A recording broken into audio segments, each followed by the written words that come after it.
здраво за сите во студиото на Канал 5 телевизија и здраво за гледачите на Здраво Македонија и Канал 5 кои го сакаат ова шоу.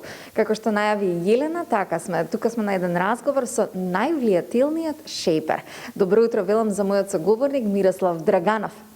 Добро утро, поздрав до гледачите на Здраво Македонија и до цела Македонија. Мирослав, да објасниме на почетокот, што е шејпер? Да, тоа е интересен збор, што многумина се замислуваат кога ќе го слушнат. Обликувач на промени. Тоа е најкраткиот израз во македонскиот јазик што би можел да се преведе. Една млада амбициозна личност, која што без разлика од своето досегашно портфолио, она што работела, можеби во приватен сектор, можеби активистички, меѓутоа направила одреден исчекор и е позната, некоја влијание има во општеството. Тоа е едниот услов и вториот услов сака тоа влијание да го направи поодржливо, значи едноставно да ја минува заедницата во која што живее, при тоа учејки од светот и правејќи го сето тоа на што по-широко и по-долгорочно ниво. Како вие станавте највлијателниот шејпер? Па добро, јас би рекол највлијателен од овој регион, меѓутоа на светско ниво сме еден совет, во совет на влијание сум избран, 11 луѓе сме од цел свет, од Европа сме тројца, заедно со колешка од Амстердам и колега од Женева. И баш ми е мило што сум таму. Морам да кажам дека патот е интересен, меѓутоа кога ќе се посветите, секогаш успеате. Благодарен сум пред се на сите шејпери во Скопје хаб, во македонскиот хаб. Ние сме тука сега 43 на број. Низ овие особено 2 години, па и предходно, бидејќи постои од 2013 година како иницијатива, во последниве 2-3 години се заложивме многу, особено во време на пандемија и на криза. Некои од нас не се знае воопшто лично, меѓутоа почнавме онлайн да соработуваме. Млади личности, амбициозни од различни области и професии и сите некако направивме еден убав бум и во нашето општество, и во регионот и пошироко. Таа пасија, таа енергија, таа љубов кон сето тоа што се прави, некако и мене ме потекна, бидејќи во тој период бев председател тука на Скопскиот хаб, и сето тоа некако беше како одскочна даска, благодарение на сите нови иницијативи, нови акции од тука, некако сите тие придонесоа за моето, да речем, промовирање и нормално едно друго нешто, можеби знам да кажам, вмрежувањето е во мојата крв, па тоа што и ни светот на неколку обуки, многу обуки им државме во Берлин, во Кембридж, во Даблин, во Бишкек, во Киргистан и така натаму, сето тоа некако придонесе за да дојдам до моментот да се кандидирам во овој совет и на крајот да бидам избран. Кој се може да стане шејпер? Па, ова е пред се едно убаво друштво на млади личности, меѓу 18 и 27 години. Тоа е, да речем, првиот услов. Може да останат веќе до 30 години, сега најновите критериуми се такви, или 5 години внатре во самата заедница, инаку ова е иницијатива на Светскиот економски форум и буквално иницијатива која ги представува младите од целиот свет, кои што за гледачите, да кажем еден податок, се речиси половина од светската популација. Како замислете дека ова е едно обединети нации на младите. Така би му дошло. И секој оној кој што, како што кажав предходно, оставил некоја трага во општеството, направил некое влијание во она што го работи, без разлика дали професионално или волонтерски, и сака и понатаму да придонесува, сака да се спои со други млади успешни личности од повеќе области, за заеднички да направат нешто ново. Едно од нашите приоритети што се гордееме, еден од условите да направите нова акција како шејпери, е да направите нешто што до сега, до тој момент го нема во нашата заедница, во нашето општество. Затоа сме шејпери, затоа ги покренуваме промените, значи да направиме нешто за прв пат, нешто ново. На вашата социјална мрежа најчесто предвидувањата, целите и идеите се за Македонија во 2070 година. Каде ја гледате Македонија? Убаво прашање. Да, визиите што ги создадовме некако во време на пандемија, ама за до 2070 година повеќе би рекол. Каде ја гледаме, во една реченица би било да биде во топ 10 земји од светот, во што е можно повеќе од тие 16 категории. Идеално е да е во сите 16 категории што ги имаме опишано во водичот.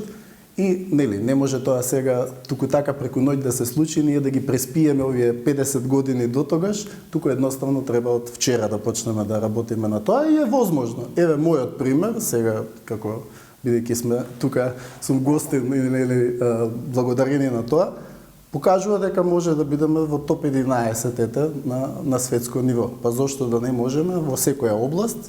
Еве сега ќе ги спомнам фудбалерите наскоро ќе играат бараж за светско првенство прв пат во нашите животи, прв пат се квалификува на европско, па зошто да не бидат и во финалето.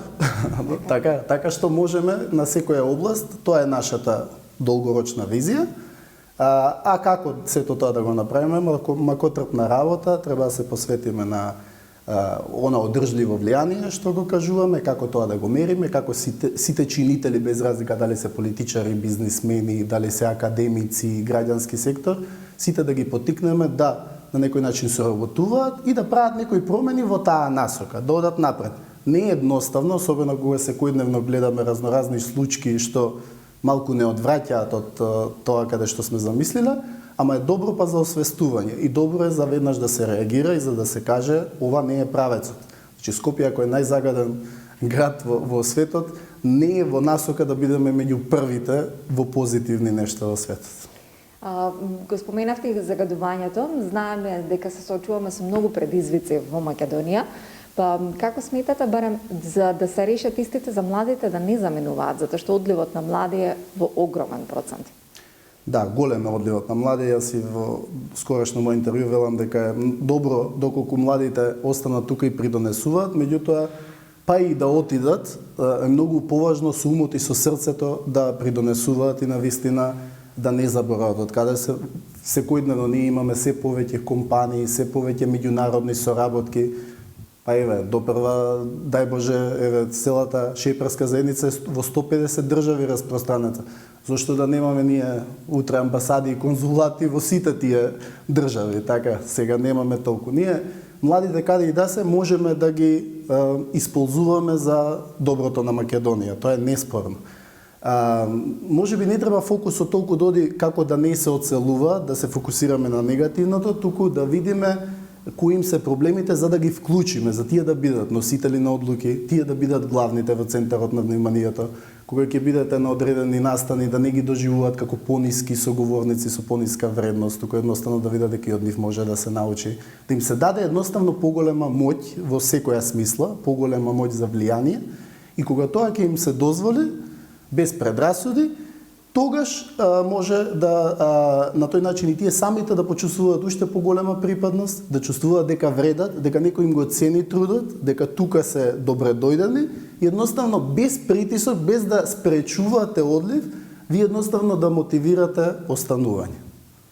Убаво кажано, се надевам дека истото на тој начин може да се реализира, но што вас ве мотивира да од тука работите и влијаете во средината со позитивни промени?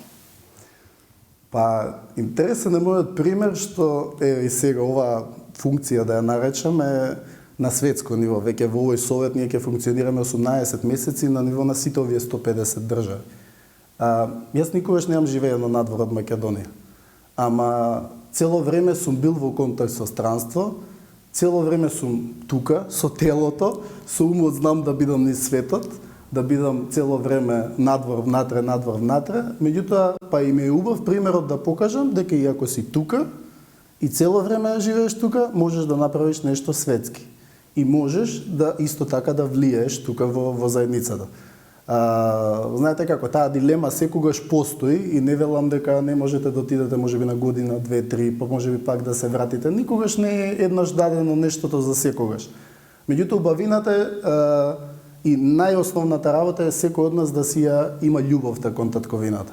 Кога ќе имаме љубовта кон Македонија, ние тогаш секогаш ќе придонесуваме, особено во овој онлайн свет каде и да сме.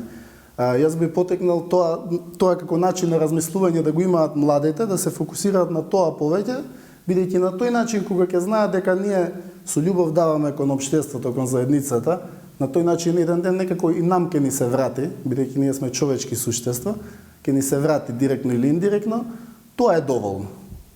Многу убави зборови, но сепак би ве прашала за крај една убава мисла за овој разговор и една убава порака до сите оние кои што можеби се чекор да заминат или пак да останат, а за жал го немаат оној мотивирачки двигател како вас. Една убава реченица за крај. Една убава реченица за крај е дека никогаш не знаеме каде ќе отидеме, ама секогаш треба да знаеме што сакаме и што можеме да пренесеме на следните генерации после нас.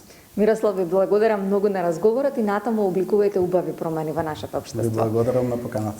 Се надевам дека и за нашите гледачи и за сите малку ја доближивме она што ви го најавивме, што е шејпер. Се надевам и вие во вашата средина ќе обликувате убави промени, дали локално или пак повеќе од границите во кои што можете да делувате. Ти благодарам, Александра, за овој прекрасен разговор, а ние продолжуваме понатаму со нашата емисија.